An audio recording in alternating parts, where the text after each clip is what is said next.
بسم اللہ الرحمن الرحیم۔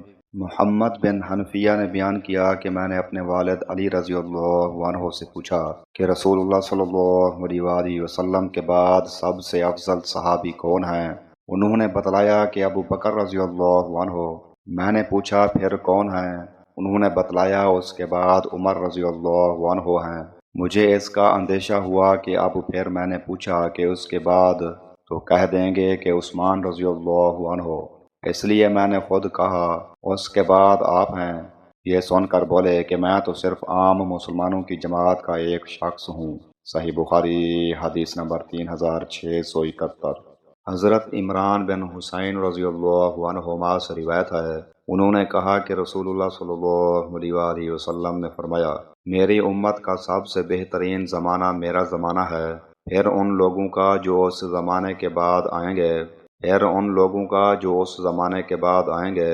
حضرت عمران رضی اللہ عنہ کہتے ہیں کہ مجھے یاد نہیں کہ حضرت صلی اللہ علیہ وآلہ وسلم نے اپنے دور کے بعد 2 زمانوں کا ذکر کیا یا 3 کا۔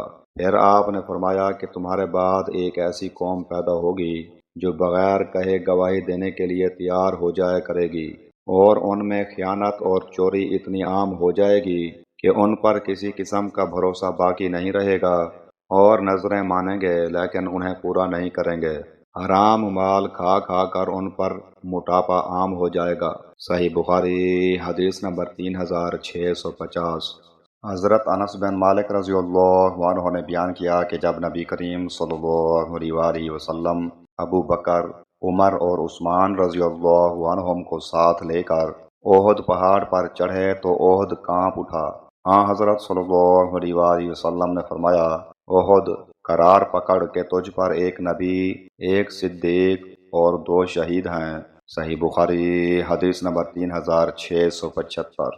ابو سعید خدری رضی اللہ عنہ نے بیان کیا کہ نبی کریم صلی اللہ علیہ وآلہ وسلم نے فرمایا، میرے اصحاب کو برا بھلا مت کہو، اگر کوئی شخص احد پہاڑ کے برابر بھی سونا اللہ کی راہ میں خرچ کر ڈالے تو ان کے 1 مد غلہ کے برابر بھی نہیں ہو سکتا، اور نہ ان کے آدھے مد کے برابر۔